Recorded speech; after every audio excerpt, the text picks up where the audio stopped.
আপনাদের উপরে ছেড়ে দিচ্ছি। আমরা তো জানি যে আপনারা অপরাধী, কিন্তু আপনারাও যদি এটা ফিল করেন যে হ্যাঁ আমরা অপরাধ করেছি, আমরা এই জিনিসটাকে সাপোর্ট করে এই যে স্বৈরাচার শাসক তাকে যে সাপোর্ট করে আপনারা যে বদনামের ভাগিদার হয়েছেন এবং আমাদেরকেও করেছেন, কলুষিত হয়েছে আমাদের এই সংগঠনটা বা আমরা আমাদের শিল্পী সমাজ, এবং মাত্র 50 জন বা 80 জন শিল্পীর জন্য আমাদের এই 1300 শিল্পী বা আরও অধিক শিল্পী যে সম্মানহানিকর একটা সিচুয়েশনের মধ্যে পড়ে গেছে, সেই জায়গা থেকে আমরা বেরোতে চাই। সেই কারণে আপনারা নিজ নিজ জায়গা থেকে পদত্যাগ করেন, ক্ষমা চান, আমাদের সাথে বসেন, আমরা কথা বলি, ডিসকাশন করে কিন্তু সব কিছু সমাধান করা যায়।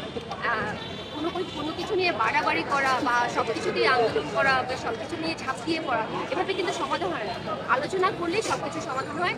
আমরা চলেন আলোচনা করি, আলোচনা করে ডিসিশন নেই যা সব করা যেতে পারে। আমরা চাই এই সংগঠন, আমরা শিল্পী যারা আছি, আমরা বাংলাদেশের যত শিল্পী আছে, আমরা আমাদের শিল্পী সমাজটাকে সংস্কার করতে চাই।